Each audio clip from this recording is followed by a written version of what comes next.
लगातार आप कालानियों के विरोध में, टीओके के विरोध में या अन्य पक्षों के विरोध में बोलते रहते थे। आज अचानक आप उस पक्ष में अपना समावेश कर देते हो। इस पक्ष को छोड़कर जिस माँ ने आपको सब कुछ दिया, पक्ष हमारी माता है, उसके साथ गद्दारी करते हो, बेवफाई करते हो। जमनू प्रसाद जी ने कहा कि 1 से 12 पैनल नंबर तक बीजेपी की एक सीट नहीं आएगी। अब ऐसा है कि कोई मूर्ख आदमी तो ये आने वाला चुनाव उनको दिखा देगा कि उनको घर में बिठाएगा। आपका कहने का मतलब है कि पहले शिवसेना ने गोपाल राजवानी को बड़ा किया जी, और अभी पप्पू कालानी और ओमी कालानी को बड़ा कर रहे हैं।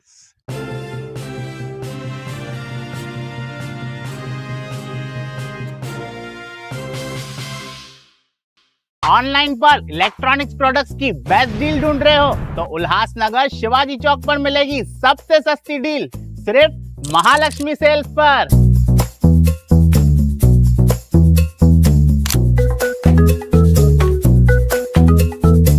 यहाँ पर अवेलेबल है प्रीमियम टीवी, वॉशिंग मशीन,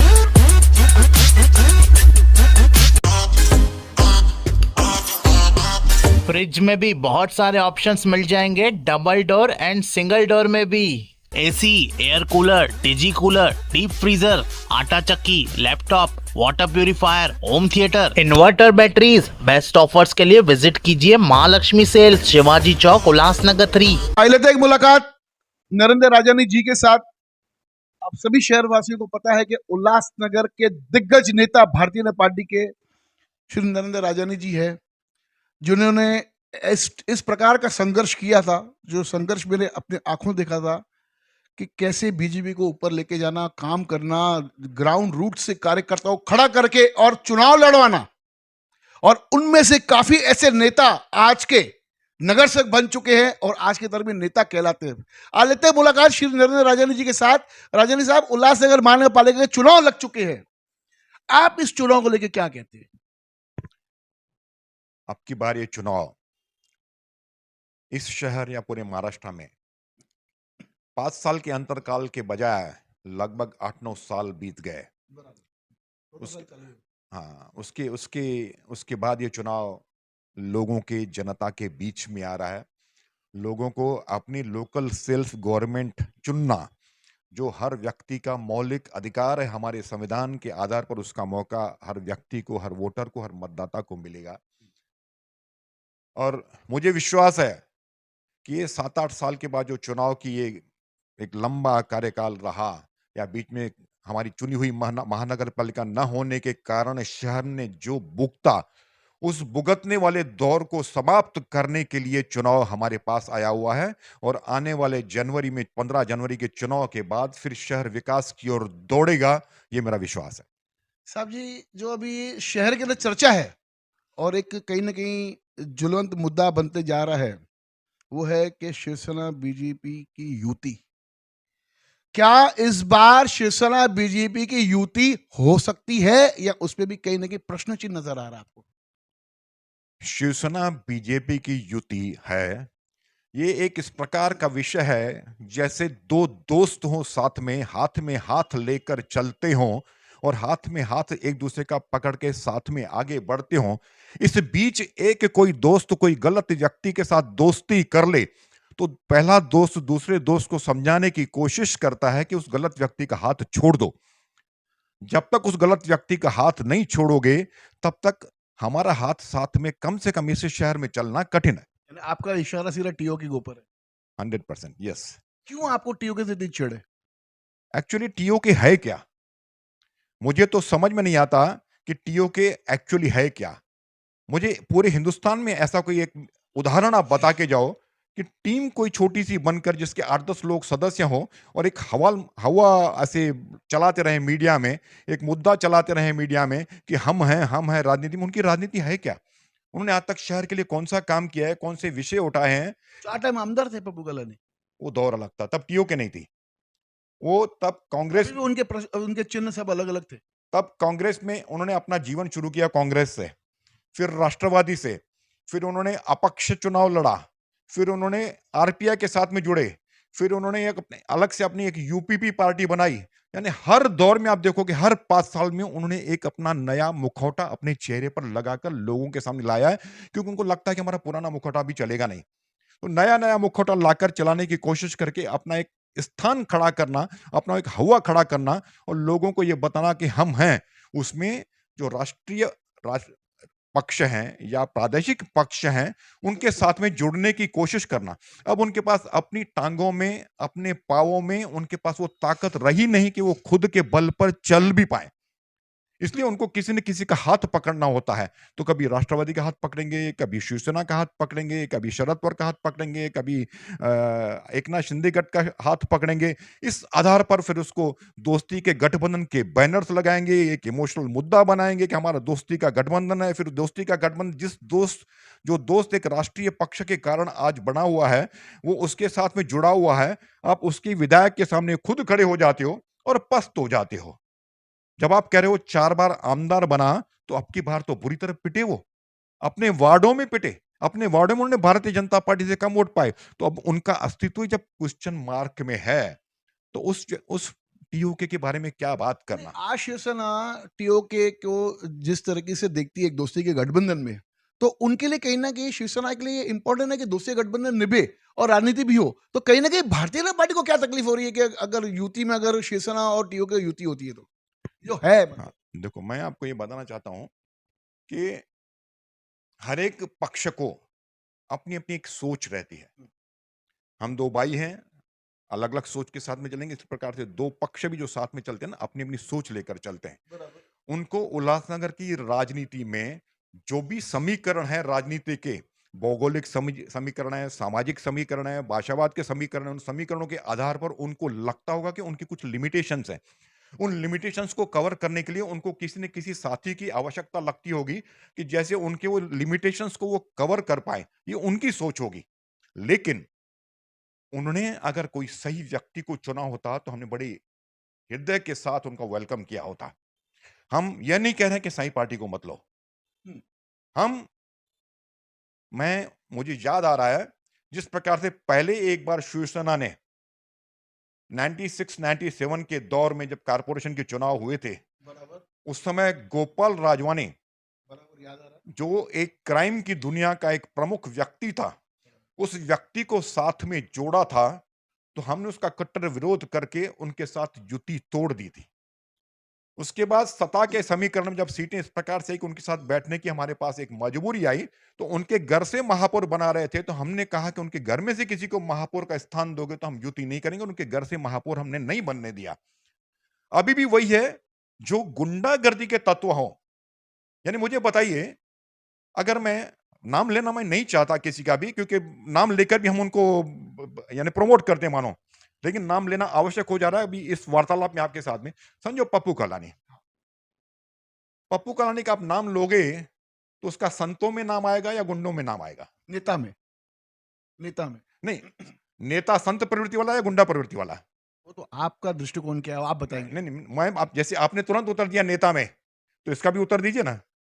तो कहीं ना कहीं जो उनकी छवि रही है, हाँ। जिनके ऊपर इतने आरोप लगे हत्याओं के या किसके भी, तो उसमें तो वो छवि तो वो कहीं ना कहीं यानी धुमलित क्राइम की होती दुनिया से जुड़े हुए, है। तो क्राइम की दुनिया से जुड़े हुए व्यक्तित्वों को या क्राइम से दुनिया हुए जुड़े हुए टीम्स को हम क्यों क्यों बढ़ाएं? उनको आपका बढ़ोतरी क्यों कहने का मतलब है कि पहले शिवसेना ने गोपाल राजवानी को बड़ा किया दें? जी, और अभी पप्पू कालानी और ओमी कालानी को बड़ा कर रहे हैं। तो इसलिए हम उनका विरोध करते हैं कि राजनीति में अपराधीकरण। मैं यह कहता हूं हर बार, जैकी जी, मुझे अगर मैं कहूं कि राम और रावण, 2 उदाहरण मैं अपने साथ में रखता हूं। मुझे रावण की सोने की लंका में जन्म लेने के लिए भगवान कहे कि मैं आपको ऑप्शंस देता हूं कि राम की अयोध्या में जन्म दूं कि रावण की सोने की लंका में जन्म दूं, तो मैं कहूंगा कि मुझे राम की अयोध्या सही है बाबा, रावण की लंका में मुझे मत भेजो। तो इस आधार पर इस शहर में भी इस प्रकार का नेतृत्व, इस प्रकार का व्यक्तित्व, जो फिर से क्राइम की दुनिया में, जिनका आप हर चीज देखोगे ना, तो मैं पना और अहम पना और उसकी सिवाय दहशत, दादागिरी, गुंडागर्दी कि हमारा कोई विरोधी ना कर सके। राजनीति में आप काम करो, लोगों की सेवा करो, लोगों को विरोध करने का भी अधिकार दो। हाँ। लोग आपके सामने आपकी गिला शिकवा कर सकें, इसका भी उसको अधिकार दो। इस प्रकार की डेमोक्रेसी का परिपक्वता होनी चाहिए, यहां पर कोई कह ना सके जो मैं कहूं फाइनल। और लोगों को उलझाओ, फिर उनको बनाओ, फिर उनको अपने पास खींचो, उनको अपने पास दबा के रखो। इस प्रकार की राजनीति करने वाले की 8-10 लोगों की टीम कि लोगों के ऊपर केसेस भराओ, फिर किसी प्रादेशिक पक्ष के सत्ताधारी पक्ष के साथ में जुड़कर पुलिस के ऊपर अपना प्रभुत्व जमाने की कोशिश करो, किसी की दलाली करो, किसी को परेशान करो। इस प्रकार की टीम्स को हम राजनीति में कैसे कबूल कर सकते हैं? आपके 4 दिग्गज नेता आपको छोड़ के पीओके में प्रवेश हो गए। मुझे उनकी सूझबूझ अति मैं आपको वापस कहना चाहूंगा कि 4 जो वो नेता में से 3 नेताओं को आपने राजनीतिक बड़ा किया था।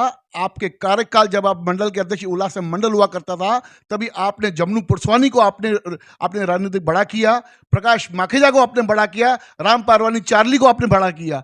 वो जिसको आपने अपने नेतृत्व दिया, बड़ा किया, नगर सेवक बनाया, आज उन्होंने ही आपको छोड़ के चले गए। आप इस विषय को कैसे देखते? ऐसा है, इन चारों को भारतीय जनता पार्टी ने जब से वो इस पक्ष में आए, वो चारों के चारों नगर सेवक बनकर आए। कोई 5 बार नगर सेवक बना, कोई 4 बार नगर सेवक बना, कोई 2-3 बार नगर सेवक बना, कोई उपमाप और बना 2-2 बार, गट नेता बना, कोई गट नेता बना, कोई जिलाध्यक्ष बना 2-2 बार, प्रभारी बना 2-2 बार, कोई 4 बार स्थायी समिति का सभापति बना। अब स्थायी समिति का सभापति 4 बार बना, मुझे अब तक पता नहीं है उनको कोई विषय या उनको कोई रिजोल्यूशन भी पढ़ने आता होगा। लेकिन फिर भी पूरे हिंदुस्तान में ऐसा कोई उदाहरण नहीं होगा कि एक ही व्यक्ति के घर में से किसी को 4 बार स्थायी समिति का सभापति। उनका आर्थिक सबलता बढ़ गई, उनकी सामाजिक सबलता बढ़ गई, उनकी राजनीतिक सबलता बढ़ गई। इतना बढ़ाने के बाद उन लोगों को यह लगे कि हम पक्ष को छोड़ें। कैसे बढ़े? भ्रष्टाचार। और मैं ये कह रहा हूं, मैं देखिए, नहीं, कैसे? आप आज जो कहोगे, लोग आर्थिक व्यवस्था उनकी बढ़ गई, तो उन्हें कैसे व्यवस्था बढ़ी? देखिए, मैं अगर ये कहूं कि मैं उनके ऊपर आरोप लगाऊं कि उन्होंने भ्रष्टाचार करके अपनी आर्थिक सबलता बढ़ाई है, उसके बजाय ये उत्तर उन्होंने देना चाहिए कि उन्होंने अपनी आर्थिक सबलता बढ़ाई कैसे। यानी ये आपका सवाल उनसे है? वो ये मैं किसी से सवाल नहीं, आप मुझसे पूछे तो आप उनसे नहीं, पूछिए। आपने कहा कि उनकी उनकी आर्थिक व्यवस्था आपकी उनकी बढ़ गई पार्टी में आने के बाद, तो कैसे? किसी के भी व्यक्तिगत जीवन का सवाल मैं किसी से पूछता नहीं हूं कि तुमने व्यक्तिगत जीवन में पैसा कैसे बनाया या बाकी जीवन कैसे बिताया, क्या क्या कर रहे हो, क्या क्या नहीं कर रहे हो। मेरा किसी भी व्यक्ति के व्यक्तिगत जीवन के साथ मेरा कोई सरोकार नहीं रहता। मैं केवल सामाजिक जीवन वो कैसे जी रहा है, राजनीतिक जीवन में क्या क्या कर रहा है, उसके ऊपर मैं प्रश्न पूछूंगा। लेकिन पत्रकार के नाते आपको जानकारी चाहिए, इस शहर के लोगों को जानकारी चाहिए, उसके वार्ड के लोगों को जानकारी चाहिए, तो उस वार्ड के लोगों ने उनसे पूछना चाहिए कि आपको उस आप क्या थे, कहां से कहां पहुंच गए, क्या क्या करके पहुंच गए। ये सवाल का उत्तर हमें चाहिए। The city wants to know that, people want to know that कि क्या हो रहा है। और उसके बाद आप पक्ष को छोड़कर दूसरे पक्ष में क्यों जाते हो? जिस पक्ष दबाव, जिनके जिनके प्रेशर, जिनके विरोध में आप बड़ी बड़ी धारणाएं बोलते रहते थे, हाँ, कंटिन्यूअस लगातार आप कालानियों के विरोध में, टीओके के विरोध में या अन्य पक्षों के विरोध में बोलते रहते थे। आज अचानक आप उस पक्ष में अपना समावेश कर देते हो, इस पक्ष को छोड़कर। जिस मां ने आपको सब कुछ दिया, पक्ष हमारी माता है, उसके साथ गद्दारी करते हो, बेवफाई करते हो। गद्दारी और बेवफाई ये कभी भी क्षमा के लायक नहीं होते। उसका भुगतान लोग उनको देंगे। जमनू प्रसाद जी ने कहा कि 1 से 12 पैनल नंबर तक बीजेपी की एक सीट नहीं आएगी। अब उनका वाक्य। अब ऐसा है कि कोई मूर्ख आदमी रस्सी पे पत्थर बांध के ऐसे घुमाता है और बोलता है ये पूरी पृथ्वी में घुमा रहा हूं। हम उसकी तरफ ध्यान देंगे क्या? हम कहेंगे घुमाते बैठ भाई, और भी घुमाते बैठ। तो बोलते बैठ भाई, बोलते बैठ, अपना वार्ड तो संभाल। यानी कहीं ना कहीं खुद के वार्ड में भी वो मतलब जितना संभव नहीं है। मैं ये कह रहा हूं कि हमारी ये जिद है हम्म, और उनके वार्ड वालों की जिद है। हर वार्डवासी के हृदय में दुख है। मेरे साथ उनके वार्ड में रहने वाले कई असंख्य लोग संपर्क में हैं। हर जमनू पुरस्वानी की। यस, हाँ, चारों के हर वार्ड में इस प्रकार की उनकी ऐसी परिस्थिति है कि लोग उनको उनका स्थान दिखाना चाहते हैं और ये वो उनको दिखाकर रहेंगे। वो अंधकार में थे कि वो इतने बड़े हो गए हैं कि वो अपने आप में जहां जाएं जीत के आएंगे और उनके पास कोई ट्रांसफरेबल वोट्स हैं। ये वोट भारतीय जनता पार्टी के हैं। जब तक वो भारतीय जनता पार्टी की मां की छत्र छाया में थे, तब तक वो छत्र छाया उनके लिए थी, लोगों के वोटों की, समाज की, लोगों की, वोटरों की, मतदाताओं की। जब वो मां की छत्र छाया से दूर हो गए, तो बाहर की तपिश अब उनको पता चलेगी। तो ये आने वाला चुनाव उनको दिखा देगा कि उनको घर में बिठाएगा। जो 2-2 सीटों की मांग कर रहे थे ना, 2-2, 3-3 सीटों की, अपनी 1 सीट उनको खतरे में दिखने में आएगी। बाकी जिस दूसरे पक्ष में गए हैं, वो तो उनको इस्तेमाल करेगा। मुझे इसका भी जैकी जी बड़ा विचित्र लगता है। ये है व्यक्तिगत, मुझे कमेंट नहीं करनी चाहिए, फिर भी वैचारिक है, इसलिए मैं कहना चाहता हूं कि मैं वेजिटेरियन हूं। हम्म, मैं वैष्णो होटल चलाता हूं बिल्कुल। और मैं एक टर्किश नॉनवेज होटल का उद्घाटन करता हूं। यानी आप पक्ष बदलने के बाद कैसे बदल जाते हो? विचारधाराएं बदल रही है, सोच बदल रही है, तो स्वभाव बदल रहा है। तो क्योंकि वो वहां पे आपको उस प्रकार से इस्तेमाल करते हैं। जिन्होंने आपको वैष्णो से टर्किश तक पहुंचाया, वो आपको कहां से कहां तक पहुंचाएंगे, आगे वाला समय आपको देखने को मिलेगा और आपको पछतावा होगा। उसके बावजूद भी मैं, क्योंकि आपने कहा था कि इन 3-4 लोगों को मैंने उस समय पक्ष में लाकर किया था। बिल्कुल। जब भी वो, जब तुम्हारा हृदय कोई तोड़ते, जब तुम्हें कोई ना संभाले, तो मेरा दर खुला है, खुला ही रहेगा। तो मैं उनको फिर से उनको मैं संभालने की कोशिश करूंगा। जब भी उनको लगेगा कि हमने कोई गलती की थी, हम वापस आना चाहते हैं। इन्हें माफ कर दोगे? ऐसा है कि हमें हृदय बड़ा रखना पड़ता है, और राजनीति है या घर है। मेरा बेटा भी अगर कोई गलती करके घर से दूर चला जाता है, जब भी आए तो मेरा बेटा है।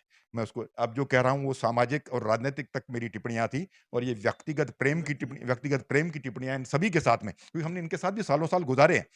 लेकिन मुझे ये पता है कि आने वाला दौर उनको बताएगा कि न घर रहा न गाट रहा, तो कहां जाएंगे। यानी कहीं ना कहीं अगर टीओके और शिवसेना का गठबंधन नहीं टूटता है, तो ये मतलब कहीं ना कहीं तय मान ले कि भारतीय जनता पार्टी और शिवसेना का युति असंभव है। आखिरी सवाल। जी, ऐसा है कि हम राजनीतिक अपराधीकरण के बढ़ावे को कभी भी टॉलरेट नहीं कर सकेंगे, उनके साथ में बैठ नहीं सकेंगे। और भारतीय जनता पार्टी को अपने आप में ताकत है। हम अपने बलबूते पर पूरी सभी सीटों पर अपना चुनाव लड़कर अपनी विजय की पताका और अपना महापौर बिठाने की शक्ति, ताकत रखते हैं, लोगों की आशीर्वाद के कारण, लोगों के प्रेम के कारण। और मुझे पता है, हमारे इस शहर के उल्लासनगर के सभी समाज के लोग, चाहे सिंधी हो, चाहे मराठी हो, चाहे गुजराती हो, चाहे उत्तर भारतीय हो, चाहे अनुसूचित जाति जमाती के हों, चाहे दक्षिण भारत के हों, जो भी सभी, चाहे बंगाल के हो या कहीं पे भी हो, सभी सभी के सभी, और कौन सी भी धर्म जाति को हो, हिंदू हो, मराठी हो, हिंदू हो, मुस्लिम हो, क्रिश्चियन हो, जो भी हो, वो बौद्धिस्ट हो, वो सभी के सभी का प्रेम भारतीय जनता पार्टी के साथ बेहद ज्यादा है। उनका भरोसा और विश्वास भारतीय जनता पार्टी पे है। बाकी किसी भी और पक्ष या टीम के ऊपर उनका भरोसा बिल्कुल नहीं है। वो जानते हैं कि जो पक्ष आज देश की राजनीति में क्रमांक 1 पर काम कर रहा हो, देश को तरक्की पर ले जा रहा है, जो पक्ष महाराष्ट्र को देवेंद्र फडणवीस जी के नेतृत्व में तरक्की पे ले रहा है, प्रदेश में नरेंद्र मोदी, प्रदेश में देवेंद्र फडणवीस और रविंद्र चौहान साहब के नेतृत्व में जो पार्टी आगे बढ़ रही है, और यहाँ पर हमारे उल्लासनगर में भी हम उनको ही चुन के भेजेंगे, तो एक ही गाड़ी, एक ही इंजन और एक ही सब कुछ, उस प्रकार से उसकी तरक्की की राह होगी। अगर हम यहाँ वहां से ट्रैक बदल देते हैं, तो ये शहर विकास की दिशा से और दशा से और स्पीड से दूर रह जाएगा। इसलिए सब जानते हैं उनका प्रेम है हमारे ऊपर, और उनकी आशीर्वाद के नाते, उनके आशीर्वाद और प्रेम के कारण भारतीय जनता पार्टी ये चुनाव अपने बलबूते पर जीत सकती है। ये कहीं ना कहीं जाके एक इस बात में कहीं ना कहीं सिद्ध होते नजर आ रहा है कि अगर टीओके अगर शिवसेना के साथ रही, तो शिवसेना बीजेपी का गठबंधन तय होना पॉसिबल ही नहीं है। ये कहीं ना कहीं बहुत बड़ा प्रश्न चिन्ह होगा कि अभी आने वाले दौर में देखेंगे कि शिवसेना का क्या स्टैंड होता है, कि टीओके को साथ में लेके बीजेपी से युति तोड़ती है या टीओके को छोड़ के बीजेपी के साथ में युति करती है। धन्यवाद। देखते रहिए फिर से न्यूज़ चैनल।